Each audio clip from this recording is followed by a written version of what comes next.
So with the Subaru that we just jump started, we're not quite done.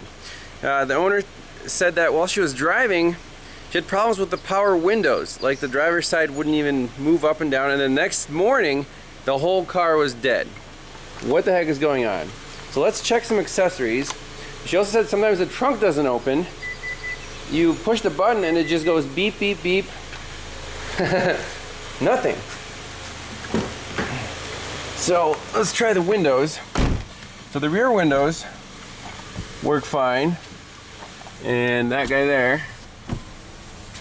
However, nothing on the passenger, nothing on the driver.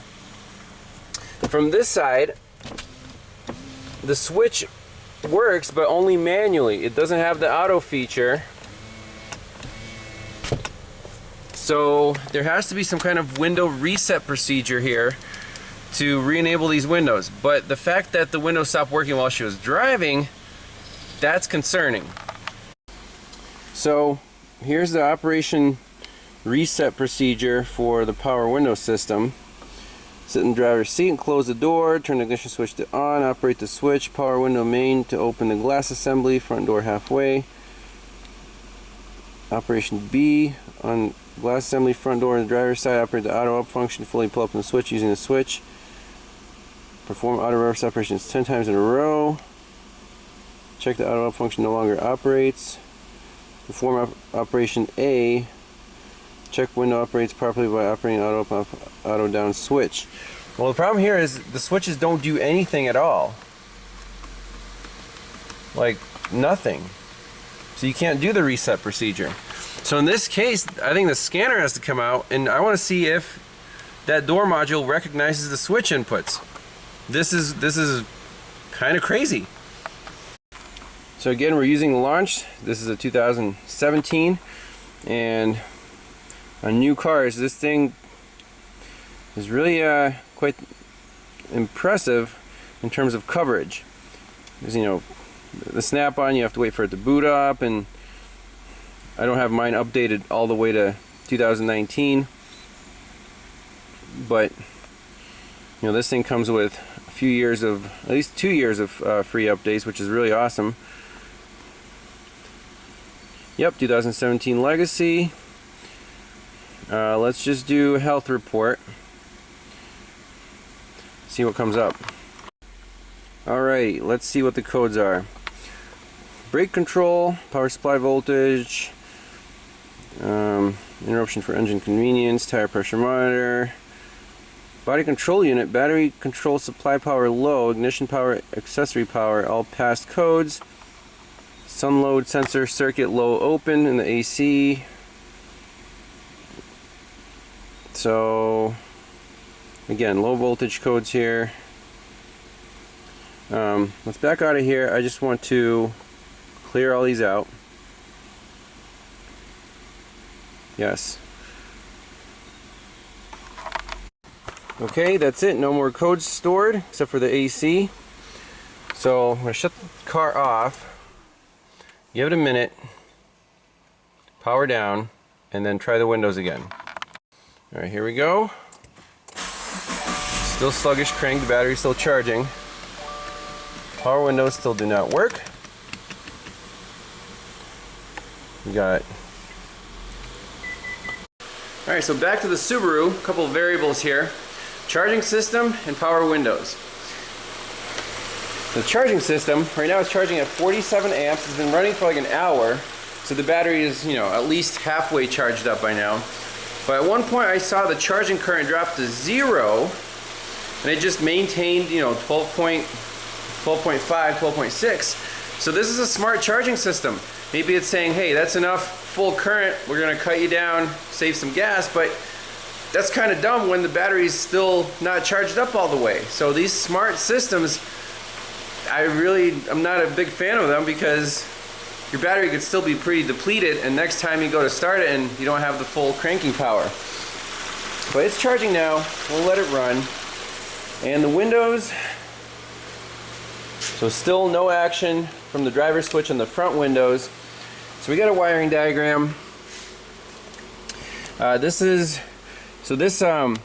window system is not connected to the network. That's why we couldn't see it on the scanner. So we're just going to do some wiring checks here.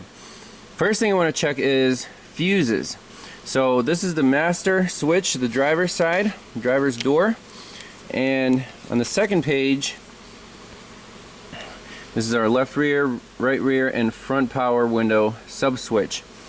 So let's just focus on the driver's switch, and you can see there's two powers coming in, a red and a green wire. They come from the fuse box here under the dash.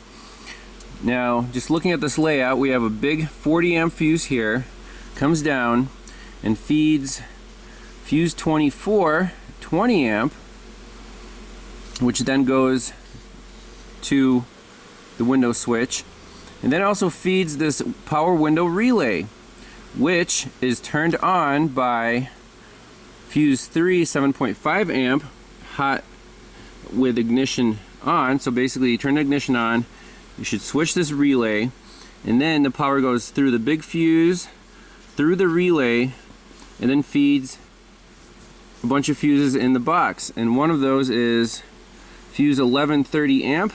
That also goes to our main switch. So those two fuses right now I want to check. Fuse 11 30 amp, fuse 24 20 amp. They should both be hot. And on our little fuse panel, let's just see which one's which. So 30 amp power window main 1, that's right there. That's going to be fuse 11, and then fuse 24 20 amp. I don't know why they don't put the numbers. Power window main 2 20 amp. So those two. All right, quick test light check. Yep, 30 amp on both sides is lit, and then the 20 amp on both sides, it's lit.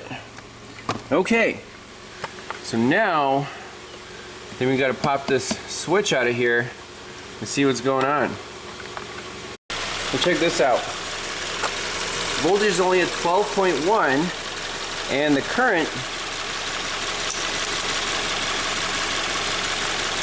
is negative 15 amps. So is this battery being depleted right now? Now negative current means it's going this way, right, out and in. So this battery is being discharged. It's not charging. Honest to goodness. What the heck? That blows my mind. That's the problem. Her battery's being depleted and all her stuff stops working. What if we like turn on the headlights? By the way, there's no warning that the battery is being discharged.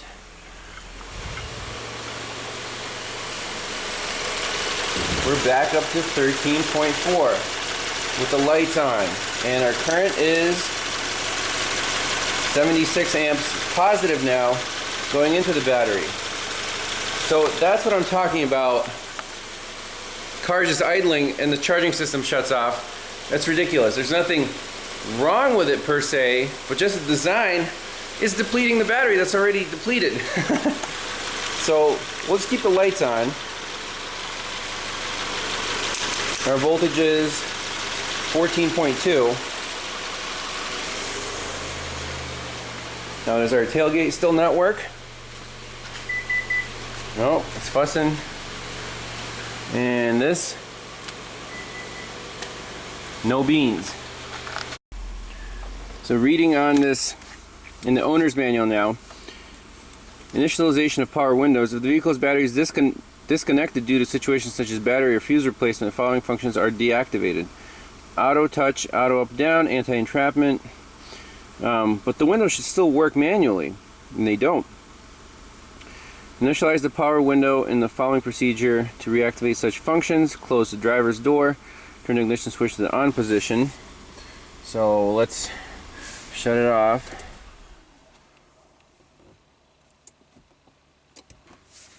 Okay, now nothing. I really think there's something broken in here, because they said that there is a circuit breaker that if you keep holding the switch down, if you continue to hold the auto switch in the up position after the window is fully closed, the circuit breaker may open and the system may not operate. After several seconds, the window will be able to open by holding the switch down until it's fully open. But it should still come back quickly. So something's definitely broken with the power windows. Let's get the switch out and do our power and ground checks, and I don't know, we might need a new switch, which is ridiculous. Well, I got the lift gate working.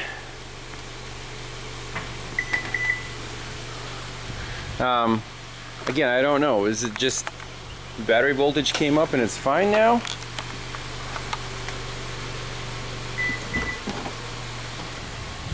I have to read about that in the owner's manual. But both switches now work. They don't do that triple beep.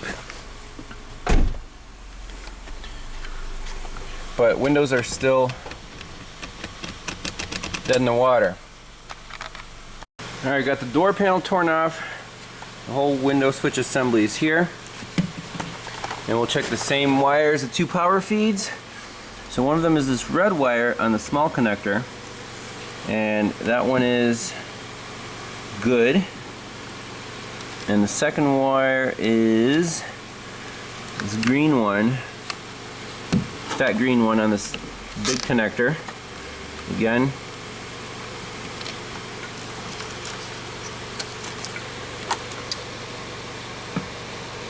Good. Let's check the main ground wire, this black one.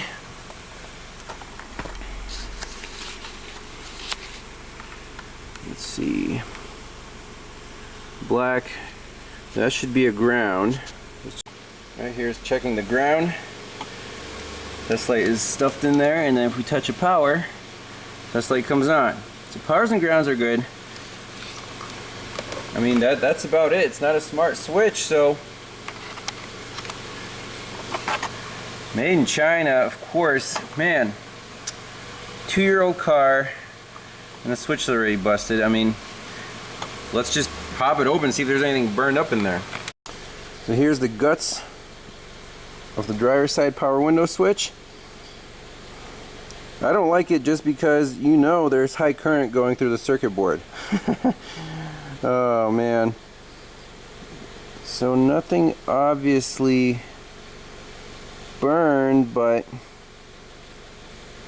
I mean, that's kind of hard to test. So these guys right here on the back are the rear windows, and then for the front you just have like little slider switches back and forth that connect to the buttons. You can see that grabs a switch, so really chintzy, and you can plug this in, but it's kind of sad.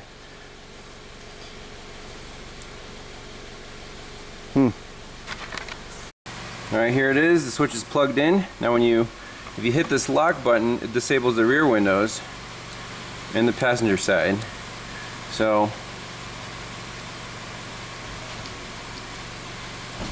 the rear ones work, but the front ones, nothing.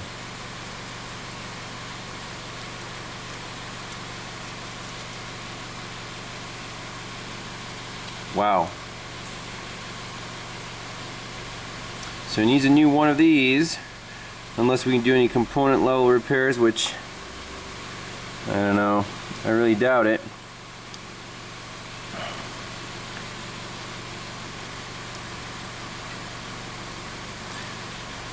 So that's it. I guess the car is diagnosed. The trunk works.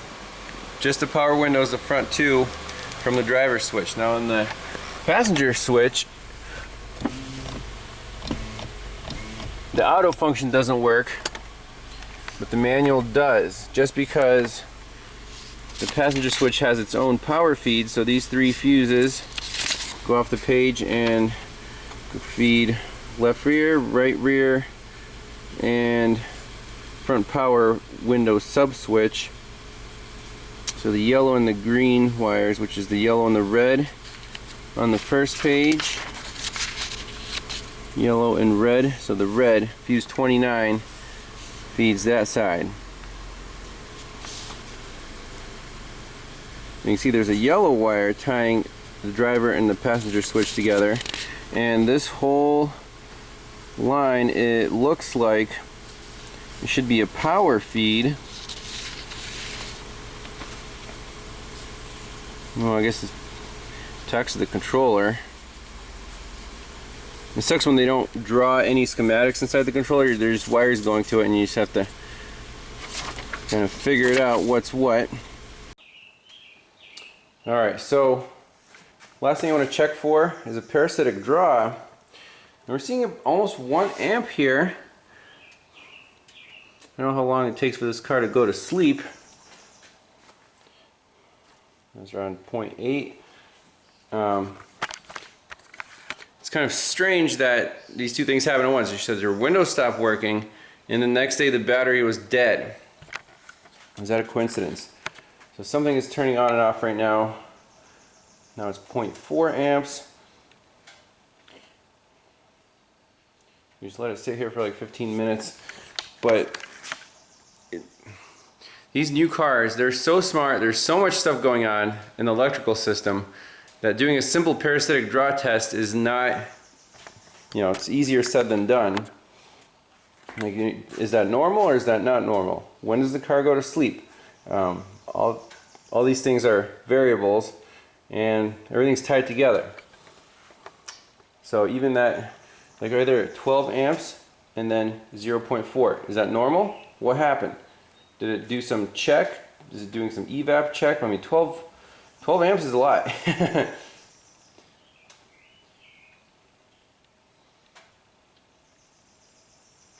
But anyways, for the power windows, are there any other variables? Could the motors be causing this problem with the main window switch? I don't believe so, because we have problems on both, passenger and driver side from the driver's switch. Description and operation didn't really go in depth of what you want to see on the circuits. So, in this case, where there's absolutely no action, even in manual mode from the driver switch, powers and grounds check out. It's not on the network. I don't really see anything else to be causing both sides not to work. So we're going to price out a switch, quote the customer, pop a new one in, and hopefully that works. Something very interesting. Hey, this is not going to sleep here. The lights are on. And once in a while you hear a little click in the door and the amps go to like 12, like it's trying to do something, and then it goes back down to 0, or 1 amp. So again, that points to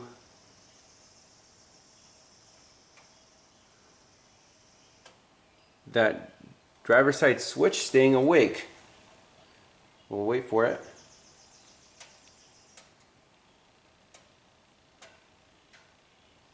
There you go. You heard it click. 12 amps.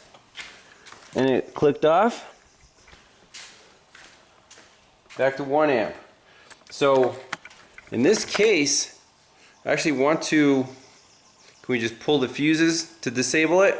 That's a problem. It's all tied together. Now it makes sense that the windows and the battery drain happen at the same time. We're seeing the battery drain right now. Sometimes, for a few seconds it goes to 12 amps and then it's down to 1 amp.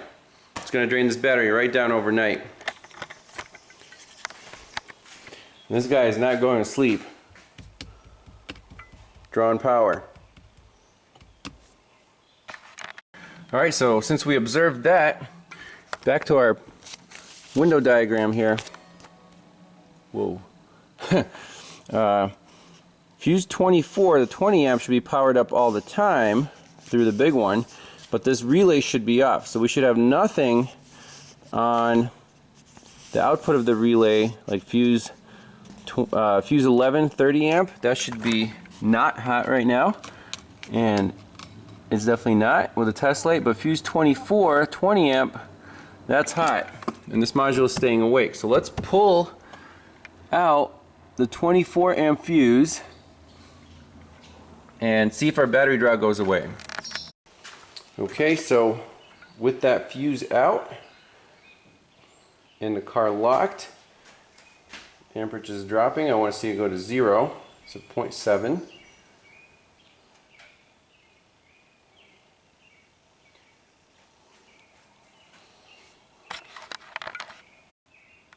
Okay, it looks like the car went to sleep. We're less than 1/10 of an amp, which is within the accuracy of my meter.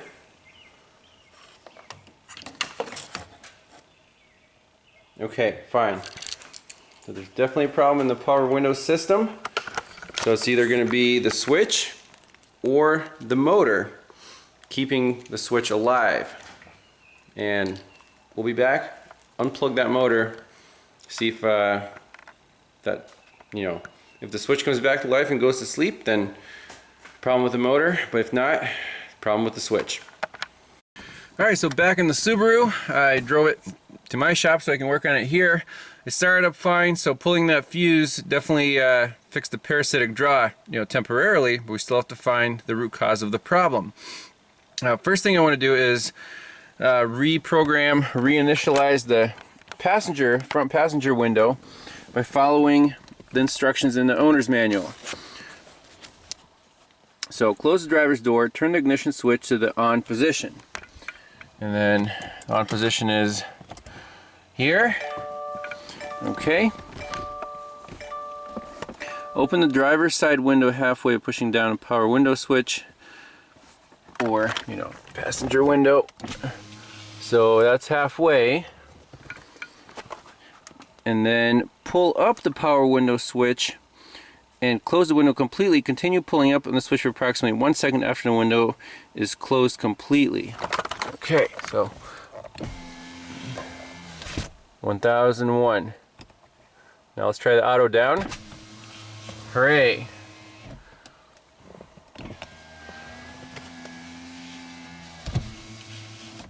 Ooh, I didn't like that, huh?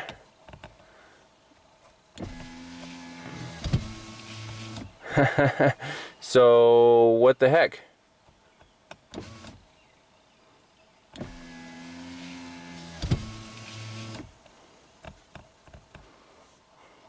Well, that's messed up. That's still not fixed.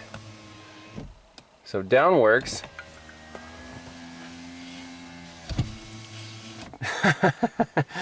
It doesn't like something up there. Ah, that's annoying, isn't it? And from this switch, obviously nothing works because we didn't pop that fuse in. So let's try reinitializing it again.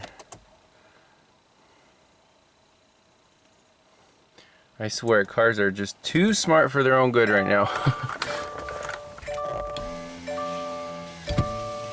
That's it. It doesn't want to close all the way. That anti-entrapment feature doesn't like. There you go. It went up all the way, right?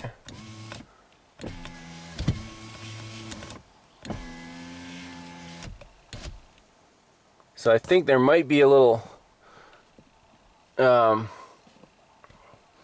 it's hanging up there or something, because if you slowly close it, then it works fine. Yeah, there's a little hang up.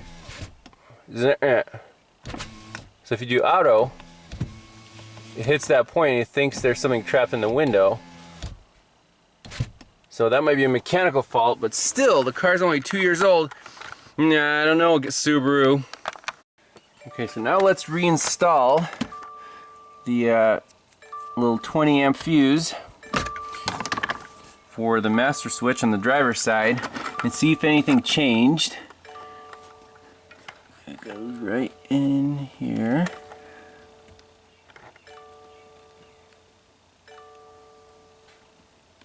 Man, these fuses are so tiny. You heard something click. So it's on.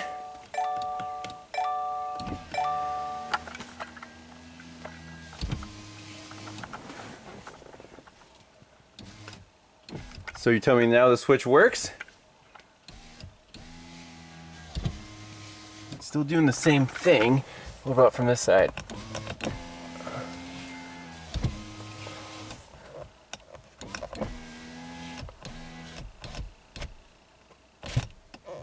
So once it's past that little sticky point,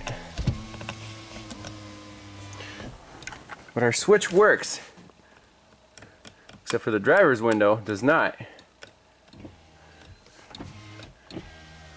How do you explain that? So the passenger window woke up.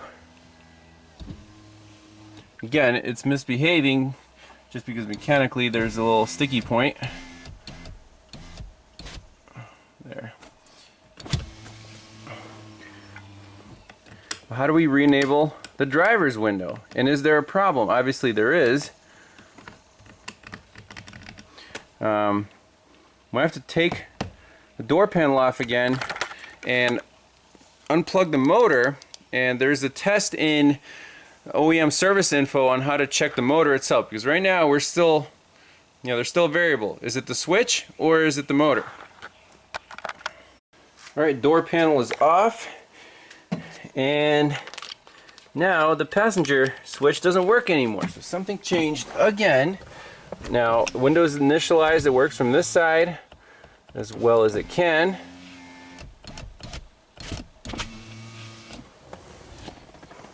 So, why did the passenger switch stop working? Again, could be an intermittent problem. So with everything hooked up, measuring current on this light blue wire, and it's hot all the time, and when it clicks, something clicks inside the door, we get 11 amps, and then it clicks off and drops back to 0. So what is going on inside this door? Is this motor jammed up, and is the switch trying to basically move it, and it can't? Can we manually move this motor? As in power and ground, and which wires? So I'm going to unhook this guy so we don't have our draw right now. And if we look at the wiring diagram, let's see here.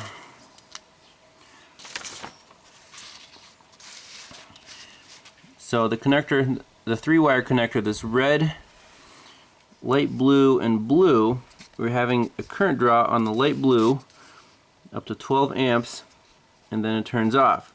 And that goes to the motor assembly. Now, the violet and orange, they're small gauge wires. It shows that they go directly to the motor, but obviously that's, could be the case, but they're not the main feed wires, this purple and this orange. So I want to get this motor moving and maybe put a scope on these wires and see what they're doing. I mean, it's kind of bizarre that they're this thing is just going back and forth and it can't move, but we don't know the internal circuitry in here or the relays, so it's not just a simple apply power and ground and the window moves. We don't know exactly what is switched, what is constant. We could go to the passenger side and poke around there, because that works right now. That's a known good, and figure it out that way. So we got the Pico hooked up. First thing I want to do is check this communication wire, this yellow, and again on the non-OE diagram it's not drawn correctly. It's it's drawn as like a constant power. That's not the case. This is the COM wire between the two window switches going into here, telling the passenger window to go up or down. So there's the pattern. Go up, go down. Okay, pause that.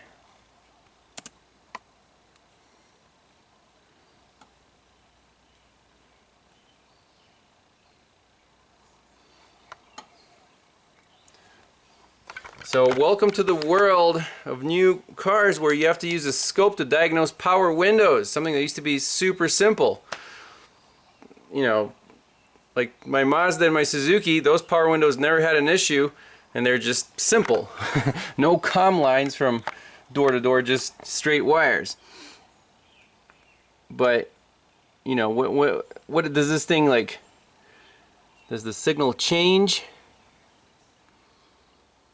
You know, apparently that's idle, and then when you tell it to go down, it changes to that. So at least we know that's a comm line, and that works right now. But what about the actual driver's door switch? That's what we're worried about. It's still clicking. So we'll save this for reference, and let's try to figure out this driver's door system. Alright, we're going all out here. We got 4 channels hooked up. Orange, purple, pink, and dark blue.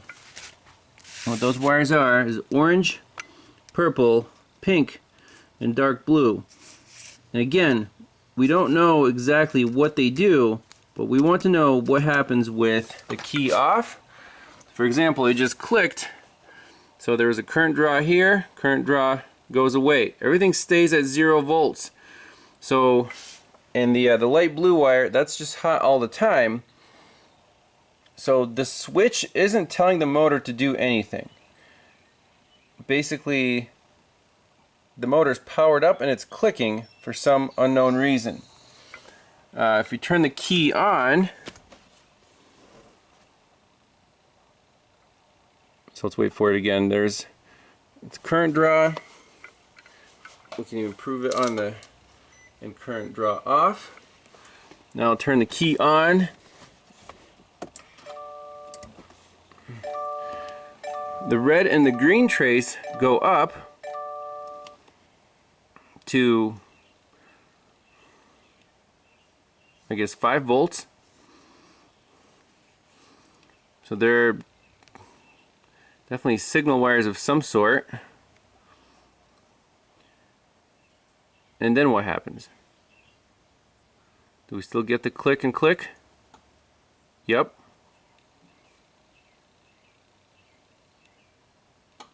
There it goes. So even with the key on, we still get clicks. The motor is trying to do something without the switch telling it to do anything. We could even unhook this connector with all the signal wires and just leave the 3-pin connector on. Get the test light out.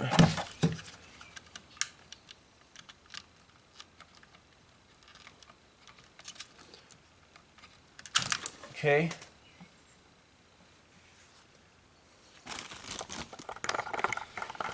So now, that's interesting. The yellow trace went to 12 volts. Right?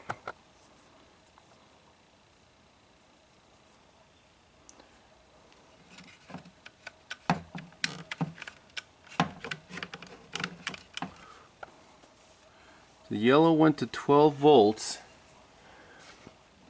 And that would be this dark blue wire. And if we plug the big connector back in, it goes down to almost 0, and we start getting that funky on and off, click, click, click, click. So that's our data.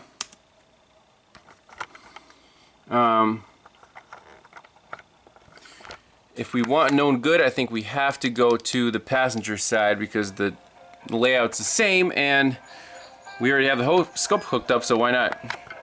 Alright, we got a passenger door off, all in the name of education and learning the system. And here, things make a little more sense. So we have the black ground wire, the green and the yellow are power feeds, and then this fat red and fat violet, those go to the motor. That actually makes sense. The power wires, you know, the thicker gauge ones should go to the motor. And with our test light, I'll set up the camera, and we'll be able to see that depending on if we're going up or down, one of these wires is going to be hot. So I'm on the red wire right now. So that's just the manual. And if I depress and release, let's see, so auto down, boom, it cuts off on its own, but that power is always being fed to the motor.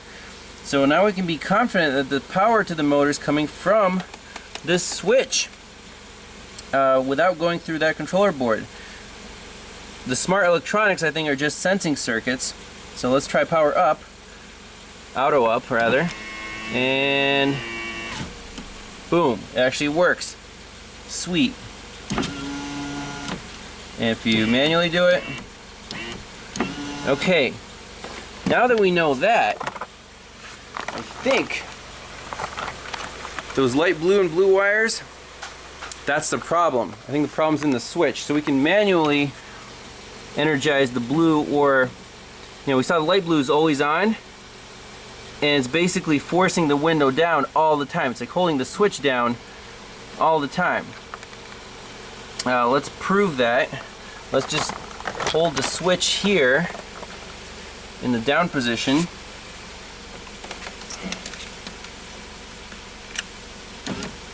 So I'm going to keep holding it.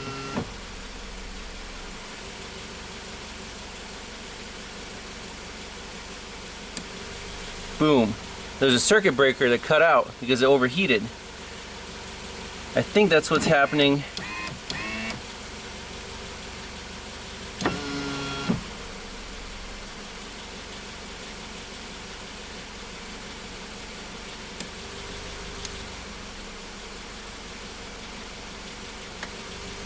So the same thing happens on this side.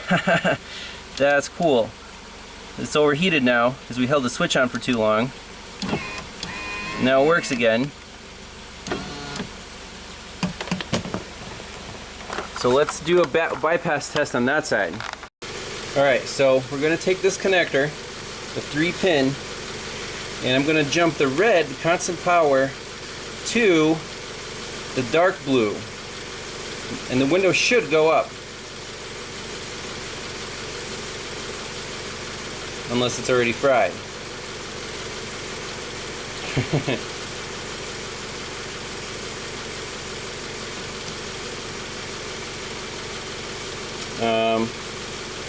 Let's see. So keep in mind for the bypass test, if we disconnect the switch, the motor needs a power and a ground. So we can't just give it power, we also need to give it a ground. So we need to ground out the other pin that goes to the motor and give power to the neighboring pin. So let's try that on the driver's side window motor and make sure it works. Alright, so for the driver's side window, I have power jumped to the dark blue wire, and the light blue I'm just going to ground out to the door stud over there. So let's go. We expect this window to go up. Yay! So the motor works. Fantastic.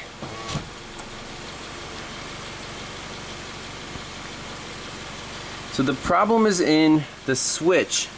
Now we're 100% sure of that, because if we plug everything in, will the window just go down on its own all the way? I think that's what was going on, right? Let's see. It's basically the switch is stuck like you're pushing the button down without you pushing the button down. Awesome. So we need a new window switch for this thing. Apparently one of the power transistors just stuck on. So how about that? The wiring diagrams in this case were not the most accurate, because instead of violet and orange going to the motor, it should have been blue and light blue. They messed that up. And even on the OEM diagram, it's also messed up. So the fat wires do go to the motor. Motor works. And it was, I mean, it survived. It kept, it's like hitting the button down, and that circuit breaker kept tripping. So it's not good for this, but it works. So We have to replace the window switch. We'll get one ordered up and pop it in.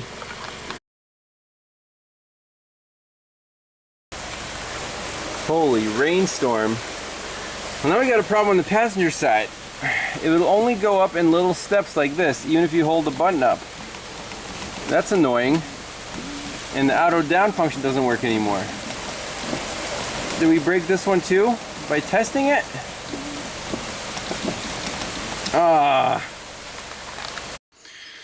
Alright, so with the Subaru Outback, I looked online and found a technical service bulletin that says power window switch changes. Let's read. Bulletin announces availability of new power window switches assemblies developed to address the following customer concerns. Power windows inoperative from the driver's door master and or passenger front door switch. Yep. Unable to remotely operate other door windows from the driver's door master switch. One touch auto up down features inoperative from either both front switches. And the new switches were incorporated into production after this VIN number, and we have an earlier VIN, and right here you can actually see the original and the updated part numbers. So here's the original number. It says, ends with a 44 alpha, and if we scroll down here to 2017, that's our number here, and now it has a C as in Charlie. So this thing has been updated twice. The last digit changed, and the way this table works is if you have this master switch, the main, then you have to replace both the left and the right door switches, which so they're both bad. The driver one is actually causing a severe parasitic draw, and the passenger one, well, first it kind of worked, and then we played around with it, and now the window only goes up like 1 inch at a time. So they're both defective. They both need to be replaced. And I called the dealership up and got some prices, and they say unless you have an extended warranty, you're on your own. It's at least $300 in parts and labor, and you have to bring it in and pay for their diag and their installation and stuff. So for this customer, that kind of sucks because it's still a new vehicle, and now you have to pay hundreds of dollars to replace some defective window switches. I mean, no manufacturer is perfect, but something like this, I would think Subaru should just step up and say, hey, we'll replace your window switches for free. We bought the car from us, and it has less than 70,000 miles on it. So that's where we are now. The owner is going to decide what route to take. She did buy an extended warranty, so maybe that's covered. Again, they didn't give me a straight answer, but that's in terms of the diagnosis, not very clean cut here. There's just a lot of variables, and the service info doesn't give you a good description of operation, so we didn't know exactly what wires fed the motor, which ones were the sensing circuits. The wiring diagrams are off, so we spent quite a bit of time kind of trying to get to the root cause of the problem, while yes, I should have looked online for a TSB. Apparently these window switches just crap out early. But still, that's it. And thanks a lot for watching. Keep your power windows working. We'll see you next time. Bye-bye.